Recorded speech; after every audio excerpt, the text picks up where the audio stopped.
주님께서 여러분과 함께 또한 사제의 영과 함께 요한이 전한 거룩한 복음입니다. 주님 영광 받으소서. 그때 예수님께서 제자들에게 말씀하셨다. 나는 너희에게 평화를 남기고 간다. 내 평화를 너희에게 준다. 내가 주는 평화는 세상이 주는 평화와 같지 않다. 너희 마음이 산란해지는 일도 겁을 내는 일도 없도록 하여라. 나는 갔다가 너희에게 돌아온다고 한 내 말을 너희는 들었다. 너희가 나를 사랑한다면 내가 아버지께 가는 것을 기뻐할 것이다. 아버지께서 나보다 위대하신 분이시기 때문이다. 나는 일이 일어나기 전에 너희에게 미리 말하였다. 일이 일어날 때에 너희가 믿게 하려는 것이다. 나는 너희와 더 이상 많은 이야기를 나누지 않겠다. 이 세상에 우두머리가 오고 있기 때문이다. 그는 나에게 아무 권한도 없다. 그러나 내가 아버지를 사랑한다는 것과 아버지께서 명령하신 대로 내가 한다는 것을 세상이 알아야 한다. 주님의 말씀입니다. 그리스도님 참미합니다. 네, 참 예수님. 참 예수님. 네, 오늘 복음에서 우리는 예수님이 주신 평화에 대해서 이렇게 묵상해 보게 됩니다. 그러면서 예수님께서 말씀하신 것처럼 하느님의 평화와 또 세상의 평화가 무엇이 다른지에 대해 그리스도인으로서 다가가게 됩니다. 예수님 시대에도 또 현재에도 세상의 평화는 참 이루어지기가 어려운 것 같습니다. 현재 세상 곳곳에서 일어나는 그 전쟁과 같은 이런 소외 사태를 보면 지금 우리에게는 과연 평화는 무엇이고 또 세상은 언제 평화로워질까 하는 질문을 던져보게 됩니다.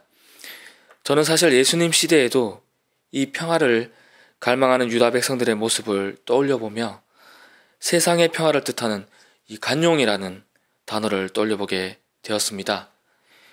예수님의 시대의 이 간용, 즉 평화라고 할 수 있는 이 간용은 로마 제국에 의해서 제국의 여러 속주, 식민지라고 표현하게 할 수 있죠. 그런 곳에서 행해지던 평화였습니다. 공간 복음에서도 잘 나와 있듯이 이 황제로 대표되는 로마 제국의 세금을 낸다는 것은 유다인들에게 있어서 자신들의 종교와 또 문화를 이해받고 로마 제국의 통치를 인정함으로써 그 평화를 테두리 안에, 유다 공동체 테두리 안에 이렇게 함께 들어가게 된 것을 의미했죠. 이것을 우리는 팍스 로마나, 즉 로마 제국에 의한 평화라고 표현하고 있습니다.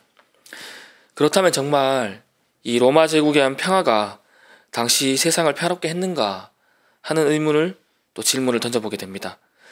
정말 평화로웠을까요? 그 평화는 통치를 위한 평화였기 때문에 겉으로 보기에는 평화로웠을 줄 모르지만 폭력적이고 극단적인 평화였습니다. 그래서 유다인들은 끊임없이 독립을 외치며 싸웠고 이스라엘 땅에는 수많은 사람들이 죽음을 통해서 하느님의 나라를 되찾으려 노력하게 되었죠. 그 대표적인 인물 중에 한 분이 바로 예수님이라고 생각합니다. 로마로 대표되는 폭력과 탄압, 또 죽음을 가져오는 평화는 사실 평화가 아니죠. 그것은 거짓된 평화라고 할 수 있습니다. 이에 반해 하느님의 평화는 어떻습니까? 그것은 사랑이라는 이름으로 우리에게 다가와서 우리 가운데 이 평화를 지키는 것에 어떠한 조건도 없이 서로 사랑하게 해줍니다. 정말 아무 조건이 없습니다. 또 평화가 잠시 깨어지더라도 다시 서로를 이해하고 사랑하게 해주는 것입니다. 예수님의 고난과 십자가의 죽음은 어쩌면 로마의 평화를 어겼기 때문에 일어난 일이라고도 볼 수 있습니다.